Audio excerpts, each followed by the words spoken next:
Hello viewers, నా పేరు మైత్రి. మీరు చూస్తున్నారు ఏబిఎన్ ఆంధ్రజ్యోతి. అందరికీ నమస్కారం. జిఆర్ యాంటిక్స్కి స్వాగతం. ఏంటండి ఈ ఇంట్రో ఎక్కడో విన్నట్టుంది కదూ? అవునండి, ఈరోజు మనం జిఆర్ యాంటిక్స్ గంగాధర్రావు గారిని కలవడానికి వచ్చేసాం. ఈరోజు గంగాధర్రావు మాస్టర్ గారి యాంటిక్ కలెక్షన్ మొత్తం చూసేద్దాం. అలాగే ఆయనకి యాంటిక్ కలెక్షన్ మీద ఇంట్రెస్ట్ ఎలా కలిగిందని ఆయన మాటలోనే అడిగి తెలుసుకుందాం. Let's go. నమస్కారం మాస్టర్ గారు. నమస్తే అమ్మా. ఈరోజు మీ యాంటిక్స్ కలెక్షన్ మొత్తం చూద్దామని వచ్చేసాం మాస్టర్ గారు. థ్యాంక్ యూ అమ్మా. నేను ప్రభుత్వ పాఠశాల ఉపాధ్యాయుడిగా పనిచేస్తున్నానమ్మా. అయితే మా స్వస్థలం పరవాడ, విశాఖ జిల్లా.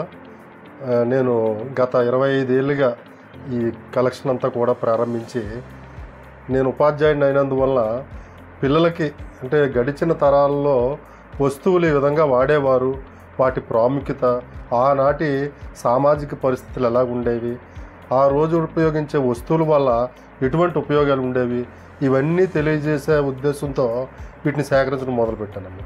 వీటిని నేను కాలేజీల్లో అవ్వచ్చు, స్కూల్స్లో అవ్వచ్చు, పబ్లిక్ ప్లేసెస్ అవ్వచ్చు, వీటిలో నేను ఎగ్జిబిట్ చేస్తూ ఉంటాను. సో ఒకటొకటి సేకరిస్తూ ఇంత పెద్ద మ్యూజియం తయారు చేస్తారు కదా. ఎంతకాలంగా టీచింగ్ ప్రొఫెషన్లో ఉన్నారు? నేను 23 సంవత్సరాల నుంచి ఉపాధ్యాయుడిగా పనిచేస్తున్నాను. మీ సబ్జెక్ట్ మాస్టర్ గారు? నేను ప్రైమరీ టీచర్గా పనిచేస్తున్నానండి. ఓకే. ఇన్ని కలెక్ట్ చేశారు కదా, బయట మీకు అవార్డ్స్ కూడా నేను చూశాను. అసలు మీ అవార్డ్స్ ఏంటి, ఏం సాధించారు? అండ్ చంద్రబాబు నాయుడు గారితో కూడా మీకు ఒక పిక్ కూడా చూశాను. దాని గురించి కాస్త చెప్తారా? నాకు మొట్టమొదటిసారి నాణ్యాలు నోట్లు కరెక్షన్స్లో ఇండియా బుక్ ఆఫ్ రికార్డ్ వచ్చిందండి. Most varieties of 10 rupees coin అని ఎక్కువ 10 రూపాయల్లో నాణ్యాల్లో సేకరించినందుకు వచ్చింది. తర్వాత మరి ఇండియాలో prestigious Limca book of record 3 సార్లు వచ్చిందండి. లిమ్కా బుక్ రికార్డు కూడా నాణ్యాల సేకరణలో వచ్చింది. అదేవిధంగా Wonder Book of World Record largest collection of 25 paise coins అనే 1,66,000 సేకరించాను ఒకే ఇయర్, వాటికి కూడా వచ్చింది. తర్వాత నేను మళ్ళా గిన్నిస్ బుక్ రికార్డు కూడా అప్లై చేసుకున్నానండి. ప్రస్తుతం మాకు 2024 నవంబర్ 11న జాతీయ విద్యా దినోత్సవం సందర్భంగా గౌరవ ముఖ్యమంత్రి గారి చేత రాష్ట్రం ఉత్తమోపాధ్యాయ అవార్డు ఇటీవల అందుకున్నానండి. నా దగ్గర ఉన్న వస్తువులు 1000 ఏళ్ళ కిందటి ఉన్నాయి, అదే 400 ఏళ్ళు. వాటి తాలూకా ప్రాధాన్యతను బట్టి ప్రతి వస్తువుకి కూడా ఒక ప్రత్యేకత ఉంటుందండి. నేను మొదట్లో నాణ్యాలు నోట్లు సేకరణ చేసేవాడిని అండి. ఈ నాణ్యాలు నోట్లు సేకరణ చేయడం మొదలుపెట్టిన తర్వాత ఈ పాత వస్తువులు కూడా సేకరిస్తే ఉపయోగపడుతుంది విద్యార్థులకనే ఒక దృక్పథంతో వీటిని ఒక 20 ఏళ్ల క్రిందట దీన్ని ఒక్కొక్కటిగా ప్రారంభించడం మొదలుపెట్టాను. ఈరోజు నా దగ్గర సుమారు ఒక 1500 వస్తువుల వరకు ఇత్తడి, రాగి, అదేవిధంగా ఆ రోజుల్లో నిజ జీవితంలో వాడినటువంటి వస్తువులు 60లు, 40లు, 50 సంవత్సరంలో వాడిన వస్తువులన్నీ కూడా సేకరించానండి. మాస్టర్ గారు, ఇవన్నీ కలెక్ట్ చేయాలి అని మీకు ఫస్ట్ నోట్ల ద్వారా వచ్చిందని అంటున్నారు కదా, అది మీరు ఫస్ట్ వస్తువు మీకు గుర్తున్నది ఏమైనా ఉందా? ఫస్ట్ వస్తువు అంటే మొట్టమొదటిసారి నేను ఇత్తడి వస్తువులే ప్రారంభించాను సేకరించడం. పర్టికులర్గా ఈ వస్తువు అని లేదు, మరి సేకరణ మొదలుపెట్టిన తర్వాత ఒకటి అలాగా పెరుగుతూ వచ్చాయండి. మొట్టమొదటిసారి అయితే మాత్రం నాణ్యాలే సేకరించాను. నాణ్యాలు ఏ నాణ్యాలండి? అది మన ఇత్తడి నాణ్యాలు, రాగి నాణ్యాలు. బ్రిటిష్ ప్రభుత్వంలో మనకి క్వార్టర్ అనా ఈ విధమైన నాణ్యాలు మొదట్లో సేకరించాను. తర్వాత వాటిని వెండి నాణ్యాలు, వెండి రూపాయలు, అదేవిధంగా పల్లవులు, చోళులు, గుప్తులు, ఈ కాలానికి సంబంధించిన నాణ్యాలు కూడా సేకరణలో ఉన్నాయండి. అవి మీకు ఎలాగా దొరికేవండి? ఎలా అంటే నేను మొట్టమొదటిసారి న్యూమస్మాటిక్ సొసైటీ అని నాణ్యాలు నోట్లు సేకరించడానికి మాకు ఒక సొసైటీ ఉందండి. ఆ సొసైటీలో చేరి ఎక్కడైనా సరే భారతదేశం మొత్తం మీద ఎవరి దగ్గరైనా సరే కలెక్షన్ ఉంటే వాళ్ళకి మనకి ఈ పలానా కాయిన్స్ ఉన్నాయి, పలానా నోట్లు ఉన్నాయంటే వాటికి వాళ్ళు చెప్పినటువంటి ధర చెల్లించి సేకరించడం మొదలుపెట్టాను. అంతేకాకుండా మా పరిసర గ్రామాల్లో ఉండేటటువంటి పెద్దల దగ్గర కూడా కొన్ని వస్తువులు, కొన్ని నాణ్యాలు దాచుంటే వాళ్ళని రిక్వెస్ట్ చేసి తగినంత ఇచ్చి ఆ విధంగా కూడా సేకరించాను. ముందుగా మీకు ఒక రాగి కొమ్ము చొమ్ము చూపిస్తున్నానండి. దీని వయసు 18-19వ శతాబ్దానికి సంబంధించింది, చాలా పాతది. దీన్ని పూర్తిగా హ్యాండ్మేడ్ ఐటమ్, చేతితో తయారు చేశారు. 1.5 కేజీ బరువు ఉందండి. ఆ రోజుల్లో అభిషేకం చేసేటప్పుడు ఈ దేవస్థానాల్లో వీటిని వాడేవారండి. ఇది ప్యూర్. మరి ఇదంతా కూడా ఇప్పుడు ఇటువంటి వస్తువులు కానీ ఇటువంటి పనితనం కానీ లేదండి. ఇక్కడ మనం పరిశీలించినట్లయితే దీన్ని మకరం అంటారండి. మకరం అంటే ఆ రోజుల్లో దేవాలయాల్లో ఈ మకరము ఆకారంలో ఏనుగు తలతో దీన్ని తయారు చేశారండి సింబల్గా. ప్రస్తుతం ప్రాచీన దేవాలయాలు ఎక్కడికి వెళ్ళినా సరే ఈ రకమైనటువంటి స్తంభాలు దర్శనమిస్తాయి. ఇదంతా కూడా 17-18వ శతాబ్దానికి సంబంధించినటువంటి కళ. దీన్ని అభిషేకం చేయడానికి వాడతారు. దీని వయసు 200 ఏళ్ళకి పైబడిందండి. 200 ఏళ్ళు అండి. చూడండి, చాలా బరువు ఉందండి. ఇవన్నీ కూడా పూజలో వాడే వస్తువులండి. మాస్టర్ గారు, మీ వెనక తాళపత్ర గ్రంథాలు కనిపిస్తున్నాయి. అవునండి, ఇవి తాళపత్ర గ్రంథాలండి. ఇవి మరి ఆ రోజుల్లో పేపర్ ఇన్వెన్షన్కి ముందు ఈ తాటి ఆకుల మీద మాత్రమే అక్షరాలు రాసేవారండి. వీటిని చూశారు కదా, రైటింగ్స్ నల్లగా కనిపిస్తున్నాయి. ఈ తాళపత్ర గ్రంథాలు రాయడానికి గంటం వాడేవారండి. దీన్ని గంటం అంటారు. ఇది పెన్ను, ఇలా పట్టుకొని రాయాలండి. ఈ తాళపత్ర గ్రంథాలు ఆ రోజుల్లో తాటాకులు ఎక్కువ కాలం నిల్వ ఉంటాయండి. మనకి ప్రస్తుతం కూడా తాటి చెట్లు ఉన్నాయి. తాటాకు వయసు చాలా ఎక్కువ అండి. దీన్ని కొన్ని ప్రత్యేక పద్ధతుల ద్వారా తాటాకుని కట్ చేసి తాటాకుని మొవ్వలోంచి తీసి వీటిలో కరక్కాయ, వేప, పసుపు ఇవన్నీ కూడా మరగబెట్టి వాటిలో తాటాకులు ముంచి దీన్ని మళ్ళీ తీసి ఆరబెట్టి, అంటే తాటాకు పాడవకుండా కొన్ని వందల సంవత్సరాలైనా సరే తాటాకు పాడవదండి. ఈ విధంగా తీసిన తర్వాత తాటాకు మీద గంటంతో, ప్రత్యేకించి గంటంతో రాయడానికి ఉండేవారండి వ్యక్తులు. ఈ రాజులు, జమీందారుల కాలంలో అప్పటికి ఇంకా పేపర్ రాలేదండి. దీంతో రాసేవారండి. రాసిన తర్వాత ఎప్పుడైతే మీకు పసుపు, కరక్కాయ, అదేవిధంగా వేప దీంతో ముంచినప్పుడు ఆకు మెత్తబడుతుంది. మెత్తబడిన ఆకు మీద వీళ్ళు గంటంతో రాస్తారండి. అంటే గాడి పడుతుంది. ఆ రోజుల్లో కొన్ని ప్రకృతి సిద్ధంగా లభించేటటువంటి కాయలు నల్లమందు తయారు. ఆ నల్లమందు పౌడర్ని ఈ గాడిలో ఒత్తేవారండి. ఒత్తిన తర్వాత అది ఎండబెడితే అక్షరాలు స్పష్టంగా కనిపించేవండి. ఈ విధంగా తాళపత్రాలను తయారు చేసేవారండి. అయితే ఈరోజు కూడా మనకి ఇంటర్నెట్కి అందనటువంటి ఎన్నో విషయాలు తాళపత్ర గ్రంథాల్లో నిక్షిప్తమై ఉన్నాయండి. కాలక్రమేణా పేపర్ ఇన్వెన్షన్ వచ్చింది. ఇవన్నీ కూడా కొన్ని పాడైపోయినాయి. ఉన్నవన్నీ కూడా ప్రభుత్వం వీటిని డాక్యుమెంటేషన్, డిజిటలైజేషన్ చేస్తూ ఉందండి.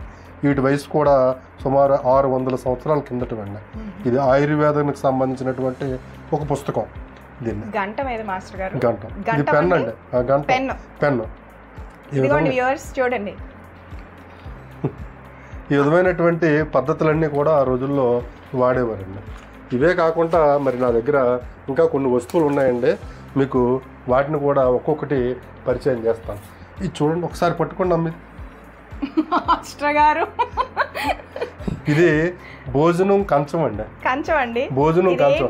మెటల్. ఇది కంచు అండి. కంచు చాలా బరువు. పూర్తిగా హ్యాండ్ మేడ్ ఐటము, కంచుతో తయారు. రాగి, తగరము కలిపి దీన్ని మిక్స్ చేస్తారండి. ఒక పర్టికులర్ సెల్సియస్ దగ్గర దీన్ని హీట్ చేసి ఒక ముద్దగా తయారు చేసి 6 ఏకకాలంలో అది ఆరిపోకముందే, హీట్ ఆరిపోకముందే ఈ గిన్నెలు తయారు చేసేవారండి. దీన్ని భోజనానికి వాడేవారు. అయితే ఇందులో సైంటిఫిక్గా కూడా భోజనం చాలా ఆరోగ్యకరమైందండి. దీంట్లో ఆ రోజుల్లో రైతులు ఎక్కువగా ఉత్తరాంధ్ర ప్రాంతానికి సంబంధించి ఒడిస్సా ఈ ప్రాంతాల్లో ఇవి ఎక్కువ వాడుకలో ఉండేవి. రాత్రులు అన్నం ఇందులో వేసి కొంచెం తోడు చొక్క వేసి దీన్ని ఉదయానికి విడిచిపెడితే ఉదయం తోడు చొక్కతో పాటు ఇదంతా కూడా పెరుగ్గా అయ్యి దీంట్లో ఒక మిరపకాయ కానీ లేదా ఉల్లిపాయ, పచ్చి ఉల్లిపాయ కానీ నంచుకొని తింటే ఈ గిన్నె ద్వారా కొన్ని రకాలైనటువంటి పోషకాలు విడుదలవి ఆహారంలోనే చాలా ఎనర్జెటిక్గా తయారవి. ఆ రోజుల్లో మనుషులు చాలా శక్తివంతంగా ఉండేవారండి. ఇది 6 కేజీలు కంచం అండి. బరువు చాలా బరువుగా ఉంది. దీనిలో తింటే దీన్ని మోసే టైంకి మనం తిన్నది అరిగిపోతుందండి. ఇది కూడానండి. ఇది కూడా కొంచెం కంచమేనండి. అది కూడా కొంచెం కంచమే. ఇవన్నీ కూడా సుమారు 100 ఏళ్ల కిందటండి. ఇప్పుడు ఇటువంటి కంచాలు కానీ ఏమీ లేవండి. యాక్చువల్గా మన పెద్దలు ఒక విషయం చెప్తారండి, కంచులో తినాలి, ఇత్తడిలో వండుకోవాలి, రాగిలో తాగాలండి. రాగిలో మంచినీరు కానీ తాగితే చాలా ఆరోగ్యం. ఇత్తడిలో ఆహారం వండుకుంటే వండిన ఆహారం 24 గంటల వరకు పాడవదండి. మీరు ట్రై చేయండి. ఎవరైనా సరే ఇత్తడిలో అన్నం వండండి, అది ఒక పక్కన పెట్టండి. స్టీల్లో అన్నం వండండి, పక్కన పెట్టండి. సిల్వర్లో 3 ఏకకాలంలో వండండి. అన్నిటికంటే ముందు 6 గంటల తర్వాత సిల్వర్లో వండిన అన్నం నీరు కట్టి పాడవుతుంది. 10 గంటల తర్వాత స్టీల్లో పాడవుతుందండి. దీంట్లో 24 గంటలైనా సరే మీరు ఏ విధంగా వండారో అన్నం ఆ విధంగానే ఇత్తడిలో ఉంటుందండి. అందుకే మన పూర్వీకులు ఇత్తడి పాత్రలు వంటకు వాడేవారండి, కొంచెంలో తినేవారు. ఇవన్నీ కూడా మరి మన పెద్దలు ఇందులో చాలా ఇటువంటి ఉత్తమమైనటువంటి పద్ధతుల ద్వారా ఆహారాన్ని తీసుకునేవారండి. ఇప్పుడంతా ప్లాస్టిక్స్, ఓవెన్స్ అన్నీ అయిపోయాయి. ఇది కంచు చూడండి, మనకి ఒక ఇది ఉంది, కంచు మోగినట్టు కనకంబు మోగిన. ఇది చూడండి ఒకసారి, కంచు ప్యూర్ కంచు అయితే ఈ విధంగా గుర్తించాలండి.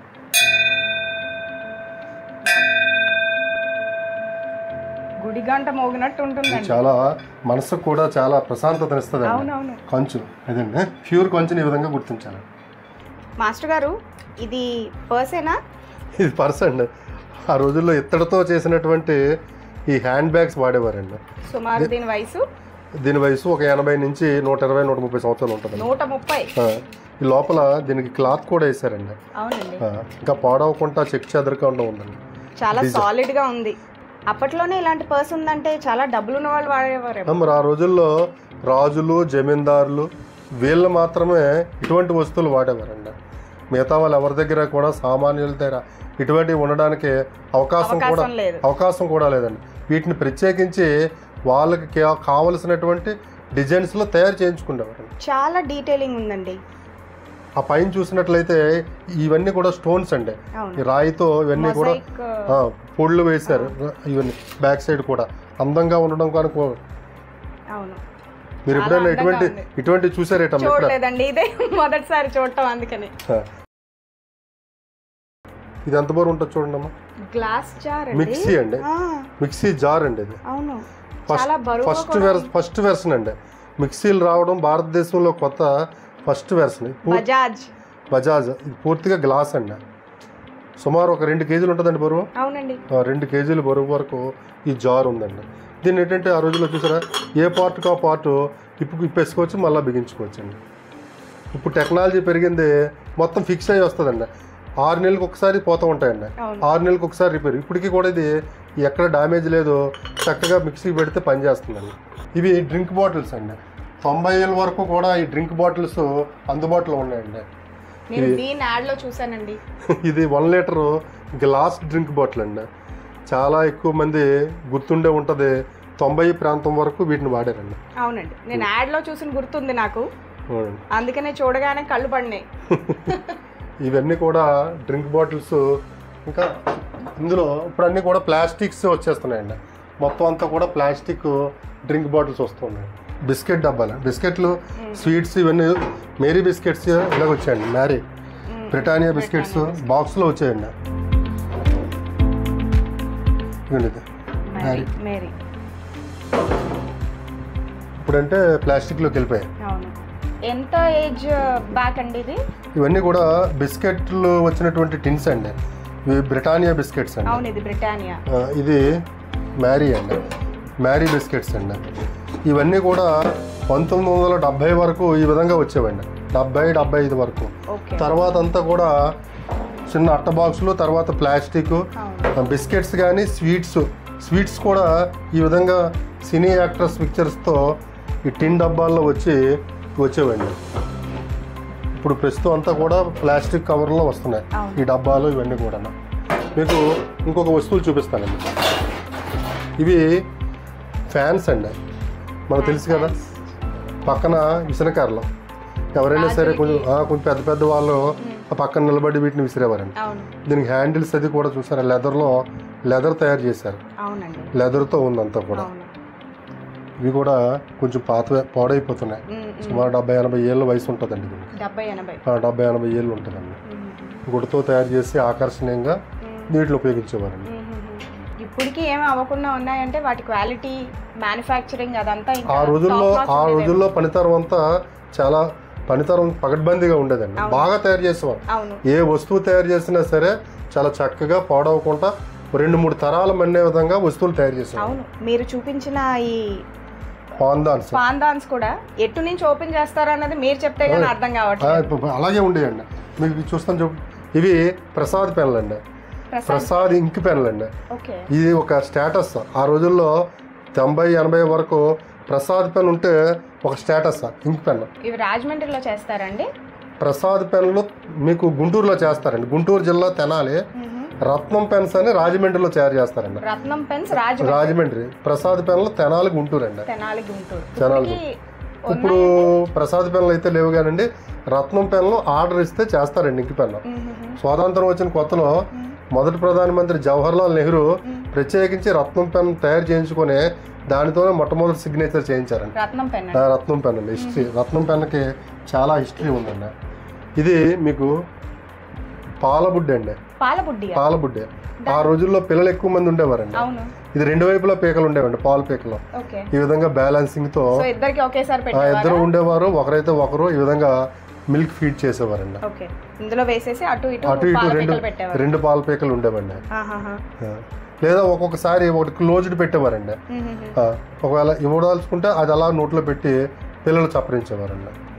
ఇది మనకి ఇండియాలో వచ్చినటువంటి ఫస్ట్ జనరేషన్ మిల్క్ బాటిల్ అండి. ఇది తర్వాత ఇప్పుడు ప్రెజెంట్ జనరేషన్ అయితే బాటిల్స్ ఉన్నాయి కదండి, ప్లాస్టిక్ బాటిల్.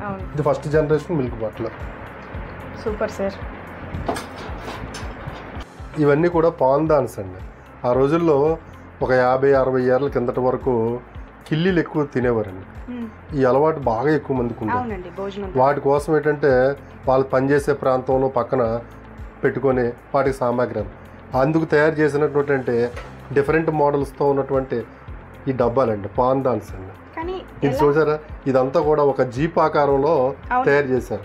ఆ రోజుల్లో ఈ జీప్స్, కార్స్ ఇన్వెన్షన్ కొత్త. అటువంటిప్పుడు వీటిని క్రేజీగా తయారు చేయించుకునేవారండి ప్రత్యేకించి. మీకు ఇది చూపిస్తాను. ఓపెన్ చేసి ఈ విధంగా డోర్ ఓపెన్ చేసిన తర్వాత ఈ లోపల మళ్ళీ తీయండి.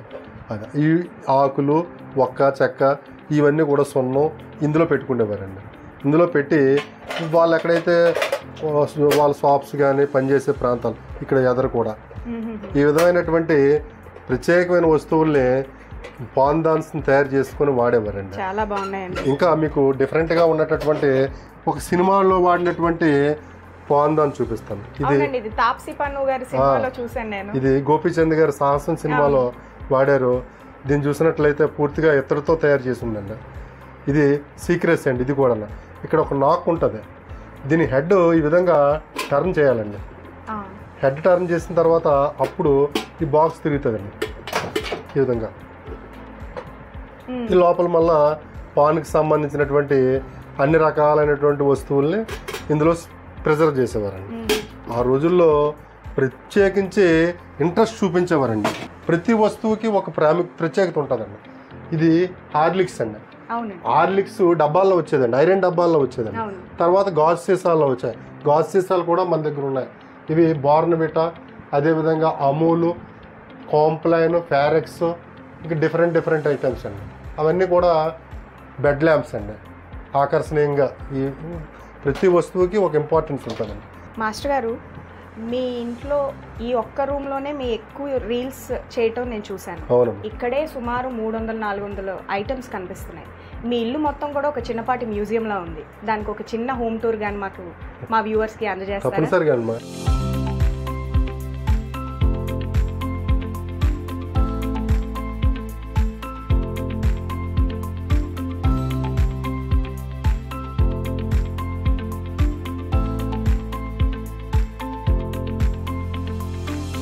మరొక ఇంట్రెస్టింగ్ ఎపిసోడ్తో మళ్ళీ కలుద్దాం. అంతవరకు చూస్తూనే ఉండండి ABN ఆంధ్రజ్యోతి.